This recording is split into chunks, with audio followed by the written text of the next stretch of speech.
single piece of candy? This is not a hypothetical question, it's a biological trap.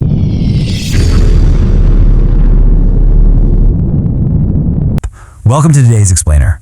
We're going to take a fast-paced 10-minute psychological deep dive into exactly what happens when 100 people are pushed to their absolute physical and mental breaking points inside a shrinking circle. I want you to put yourself right in the middle of this madness for a second. Picture this. You're trapped inside a giant warehouse. You're completely surrounded by 99 totally random strangers. It's incredibly loud, claustrophobic, and there's this bright red line painted on the floor that you absolutely, under no circumstances, can touch. Your one and only job is just don't leave the circle. Sounds easy, right? And the stakes here? They're massive. $500,000. I mean, that is literally life-changing money. If you are the absolute last person standing, you walk away with it. But of course, there's a huge catch.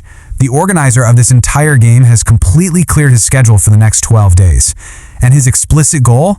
To do literally everything in his power to drive you completely insane. All right, let's dive into Section 1, the $500,000 trap.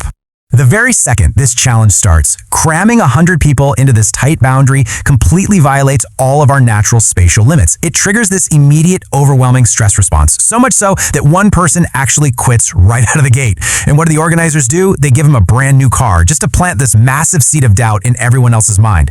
Then they start messing with the baseline expectations. Day 1, everyone's feasting on luxurious filet mignon. You've got people eating gourmet steak right next to a giant mountain of cash, feeling on top of the world.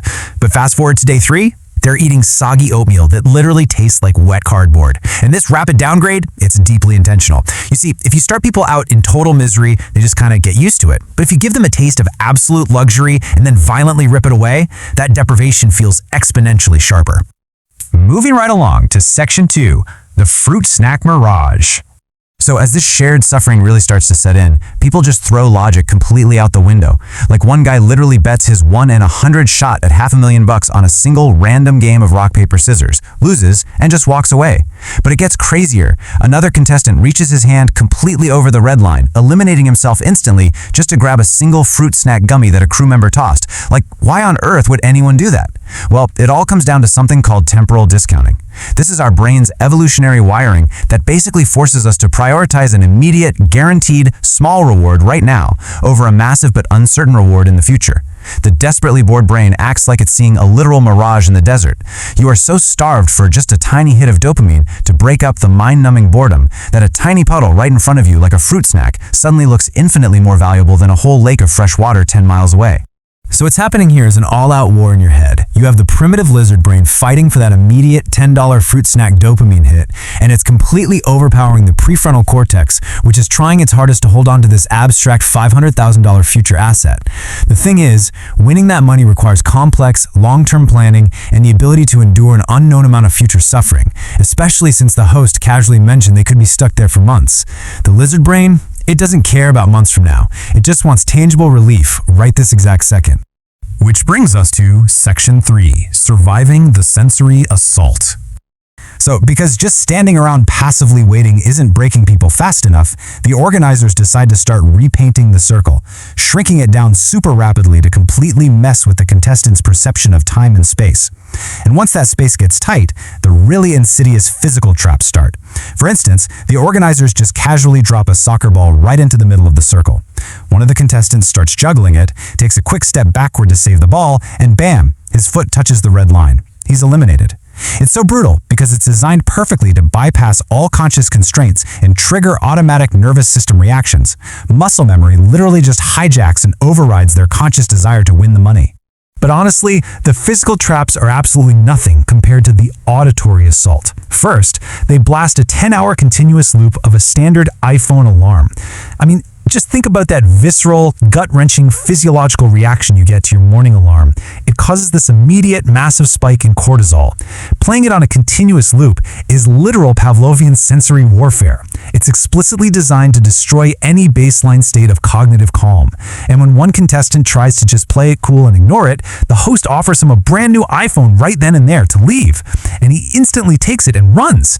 Because that tactic works so well, the organizers immediately escalate the warfare to a 10-hour loop of a man just screaming at the absolute top of his lungs.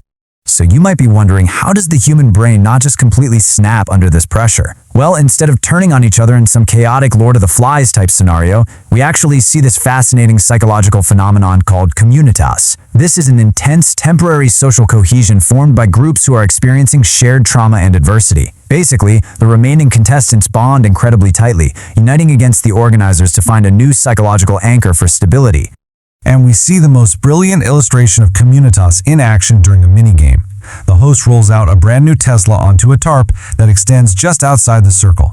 The rule is, you have to touch the car without touching the ground to win it. Now, a contestant named Eric gains absolutely nothing financially from helping a rival win this, but what does he do? He literally picks up another contestant, Jack, and violently hurls him through the air onto the tires of the Tesla just to keep him off the ground. And Jack actually wins the car. The shared adversity completely reshaped their priorities. Defeating the organizers' trap suddenly became way more important to them than their own individual survival in the game. Alright, let's look at Section 4, Outsourcing Your Brain. As the group inevitably shrinks, they enter this phase of total, utter chaos. The organizers start introducing arbitrary rules like duct taping people together in pairs for an entire day and completely banning anyone from sitting down. In this totally exhausting environment, simple human error is magnified to a terrifying degree. We see a contestant named Neil get eliminated because a slow-motion video replay confirms his toe grazed the red paint by a single millimeter. A millimeter! It really emphasizes the absolute lack of nuance in this environment and highlights the sheer randomness of who survives. See, when you are entirely stripped of control, your brain eventually just gets fried by decision fatigue. And this is exactly where a concept called cognitive offloading comes into play. This is when you use external tools or actions to reduce the massive amount of cognitive energy required to make high-stakes decisions under extreme stress. And honestly, no one in this explainer uses this better than a contestant named David, who at this point has already won 24 grand from side challenges. Here is what David does. He literally pulls out a magic 8-ball, asks it if he should leave the circle, it says yes, and he just walks away with an undisputed guaranteed $24,000. Now, I know relying on a plastic child's toy for a massive life decision sounds completely absurd, but it's actually peak strategy. David is using that toy as a mental escape hatch. He's relieving himself of the extreme emotional burden of making the choice. He basically surrenders to the chaos, secures a massive return on his time investment, and totally beats the system by just refusing to play the endgame. Now, for the final stretch. Section 5, the sunk cost footprint. For the contestants who actually decide to stay, all the fun and games just vanish completely. The organizers transition into literally breaking them down physically. They force them into brutal physical exertion, keep them awake all night, and even confiscate their pillows at 6 a.m. Then, the space reduction escalates from just feeling cramped into absolute physical paralysis. The organizers traced the exact outline of everyone's shoes and cut the safe zone down to literally just their physical footprints. You can't move your feet at all for over 24 hours. People are standing there, physically slapping their own faces and pouring freezing ice water over their heads just to stay awake. And then, in what is basically the ultimate distillation of this game's cruelty, one guy is eliminated simply because a single dried blade of grass falls off the edge of his tiny footprint. You literally don't even have to make a mistake. Environmental entropy alone can take you out at this point. And to try and speed up this inevitable collapse, the host offers these highly targeted buyouts. He gives one exhausted guy a PlayStation 5 and then ups a cash offer to exactly $10,001. The really crucial psychological point here is that this one extra dollar provides these agonizing contestants with a brand new, logical rationalization to finally surrender. It gives them an acceptable excuse to end their suffering without feeling like they just gave up for nothing. So finally, we are down to the elite final 10 survivors. And this is where the organizer drops the ultimate psychological rug pull on everyone. He points to this giant question mark sign and casually tells them that standing in the shrinking circle for almost 2 weeks was actually only part 1. They haven't won anything yet.